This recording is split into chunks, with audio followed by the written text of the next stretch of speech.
Welcome back to our YouTube channel. Dear students, as you know, we are studying about tense and today our next topic is past tense. So let's begin. Past tense is divided into four categories. First, simple past, second, past continuous, third, past perfect and fourth, past perfect continuous. First of all, we will study about simple past. What is the introduction of simple past tense? तो सबसे पहले हम इसमें introduction देखते हैं। इस tense के वाक्यों में काम करना या होना भूतकाल में पाया जाता है। ऐसे वाक्यों में के मुख्य क्रियाओं के अंत में आ, या, ई, ये एवं ता, था, ते, थे, तिथि आते हैं। इस तरीके का जब हमारा सेंटेंस देखने को मिलेगा तो हम उससे पहचान लेंगे कि ये हमारा सिंपल पास्ट टेंस है। तो सबसे पहले हम सिंपल पास्ट टेंस में अफर्मेटिव देखते हैं। फॉर एग्जाम्पल, मैं किताब पढ़ता था। मैं किताब पढ़ता था तो लास्ट में हमारा क्या आ रहा, ता था। तो ता था से क्या होता है कि यह पास्ट टेंस होता है, क्योंकि काम जो है हमारा पढ़ने का वो पास्ट टाइम में था, अब जारी नहीं है, इसलिए हम इसको पास्ट टेंस में लिखेंगे। तो मैं किताब पढ़ता था या फिर मैं पत्र लिखता था, तो इसको हम कैसे बनाएंगे। मैं पत्र लिखता था, आई रोट अ लेटर, है ना। तो यहाँ पे हमारा क्या होता है, वर्ब का सेकेंड फॉर्म यूज़ किया जाता है सिंपल पास्ट टेंस के अफर्मेटिव सेंटेंस में। तो सबसे पहले हम सिंपल पास्ट टेंस के अफर्मेटिव में रूल देखेंगे कि हम सेंटेंस को बनाते कैसे हैं रूल के अकॉर्डिंग। तो हमारा सबसे पहले क्या होता है, सब्जेक्ट, उसके बाद हम लिखते हैं वर्ब का second form plus object. For example, उसने मुझे कलम दिया। उसने मुझे कलम दिया, मैं इसको लिख देती हूँ।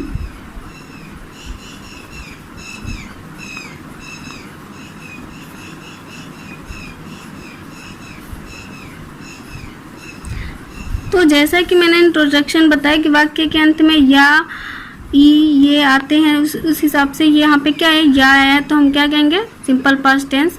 और ये अफर्मेटिव है तो हम इसको रूल के अकॉर्डिंग बनाएंगे। उसने, तो हमारे यहाँ पे क्या हो जाएगा, सब्जेक्ट ही। और गिव मतलब होता है देना, काम कौन सा किया, देने का। तो गिव का हमारा सेकेंड फॉर्म क्या होता है, गेव। वर्ब का फॉर्म याद करना बहुत इंपॉर्टेंट है टेंस को पढ़ने के लिए, समझने के लिए। अगर वर्ब का फॉर्म हम नहीं जानेंगे कि उसका प्रेजेंट फॉर्म और participle form, past participle form क्या है, तो उससे हमें टेंस बनाने में बहुत प्रॉब्लम होगी। तो सबसे पहले हमें टेंस पढ़ने से पहले हमें वर्ब का फॉर्म याद करना चाहिए। तो ही गेव, उसके बाद हम क्या लिखेंगे, ऑब्जेक्ट। तो ऑब्जेक्ट क्या है, ही गेव मी, उसने मुझे दिया, क्या दिया, अ पेन। तो इस तरीके से हमारा बनता है सेंटेंस अफर्मेटिव सिंपल पास्ट का। एक और एग्जांपल देखते हैं, माँ भोजन बनाई, है ना। बनाई या बनाती थी, दोनों एक ही बात है। तो हम इसको कैसे बनाएंगे, माँ है सब्जेक्ट हमारी, तो क्या लिखेंगे, मदर। और माँ कौन सा काम की, बनाने का, तो भोजन बनाने को क्या बोलते हैं, कुक। कुक का हमारा सेकेंड फॉर्म क्या होता है, कुकड। मदर कुकड, और ऑब्जेक्ट हमारा क्या हो जाएगा, फूड। तो बस हमें यही करना है कि सिंपल पास्ट टेंस के अफर्मेटिव में हमें वर्ब का सेकेंड फॉर्म यूज़ करना है। अब हम देखते हैं नेगेटिव, कि अगर यही हमारा नेगेटिव सेंटेंस है तो हम इसे कैसे बनाएंगे। तो रूल के अकॉर्डिंग हम इसको भी समझ लेते हैं।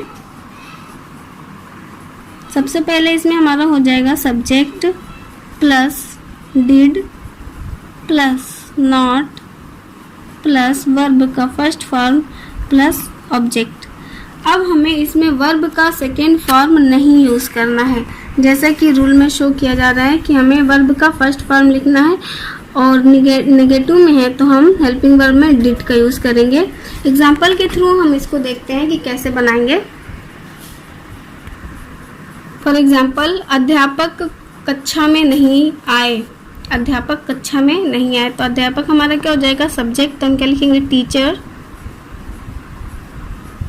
उसके बाद नहीं आए, नेगेटिव में है, तो हेल्पिंग वर्ब में हम क्या लेंगे, डिड। उसके बाद हमारा हो जाएगा नॉट, और वर्ब का अब हमें फर्स्ट फॉर्म लिखना है। तो teacher did not come in the class.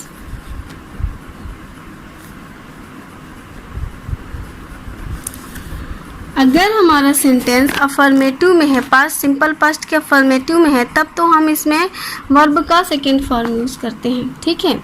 लेकिन अगर नेगेटिव इंट्रोगेटिव में है तो हम वर्ब का फर्स्ट फॉर्म ही यूज़ करेंगे, और हेल्पिंग वर्ब में वहाँ पे हमें डिड का यूज़ करना पड़ता है। तो ये तो रहा हमारा नेगेटिव। एक और एग्जांपल देख लेते हैं। उसने एक पत्र नहीं लिखा, उसने एक पत्र नहीं लिखा, तो हम क्या लिखेंगे? ही डिड नॉट, और वर्ब का फर्स्ट फॉर्म हमारा क्या हो जाएगा? राइट है तो राइट ही लिखेंगे, क्योंकि हमें वर्ब को चेंज नहीं करना है। तो he did not write a letter. इस तरीके से हमारा बनता है सेंटेंस और नेगेटिव पास्ट सिंपल पास्ट का। अब हम देखते हैं इंट्रोगेटिव।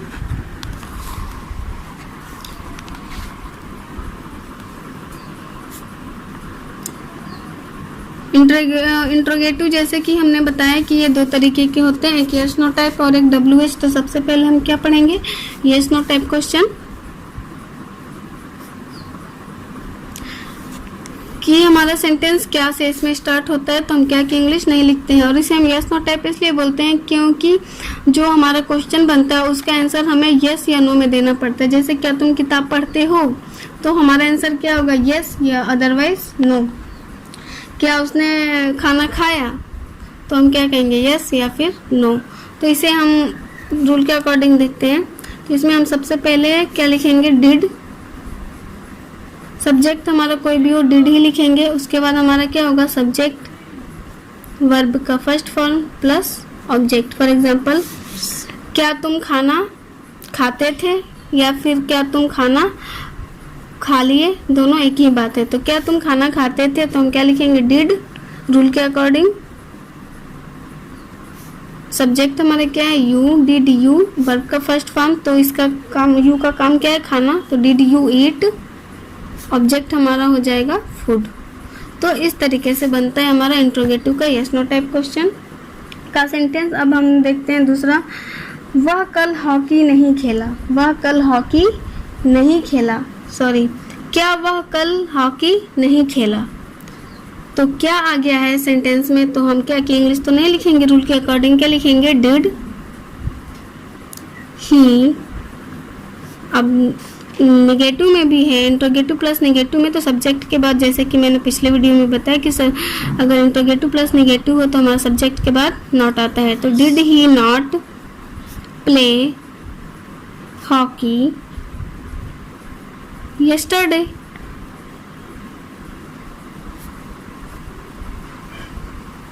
तो इस तरीके से हमारा बनता है सेंटेंस। अब हम देखते हैं, क्या तुम अपना पाठ याद करते थे, क्या तुम अपना पाठ याद करते थे, तो हम क्या बनाएंगे? Did you. अब वर्ब लिखेंगे learn, did you learn your lesson.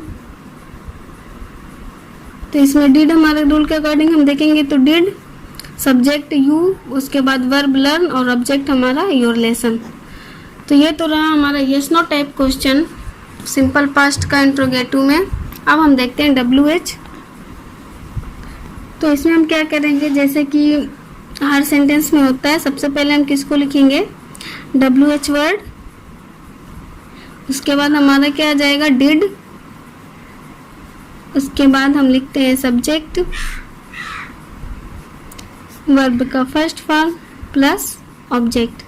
For example,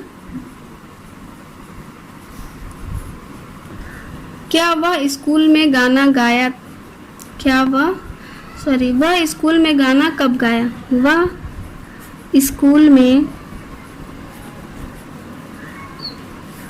कब गाना गाया।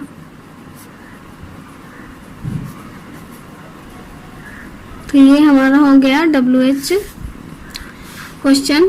तो सबसे पहले हम किसकी इंग्लिश लिखेंगे, WH रूल के अकॉर्डिंग है। तो सबसे पहले हम क्वेश्चन वर्ड लिखेंगे व्हेन, उसके बाद हम लिखेंगे डिड। व्हेन डिड सब्जेक्ट हमारा क्या है, ही। व्हेन डिड ही, और गाना की इंग्लिश क्या होती है, सिंग। व्हेन डिड ही सिंग, और क्या गाया, तो गाना। तो when did he sing a song in the school.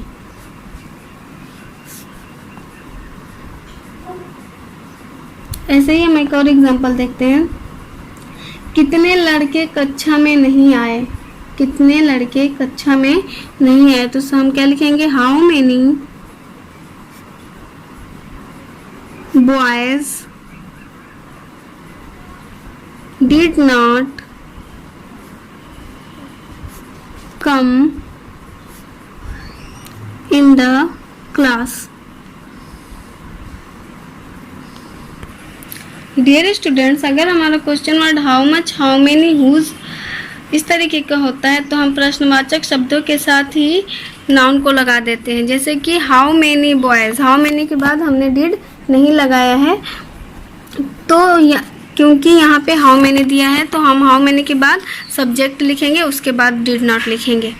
तो अगर हमारा question word how many, how much या फिर हुज होता है तो हम उसके बाद ही सब्जेक्ट लिखते हैं, उसके बाद हेल्पिंग वर्ब लिखते हैं। ठीक है, तो ये तो रहा हमारा WH क्वेश्चन पास्ट टेंस का। तो सिंपल पास्ट टेंस मैं यहाँ पे कंप्लीट कर दी हूँ।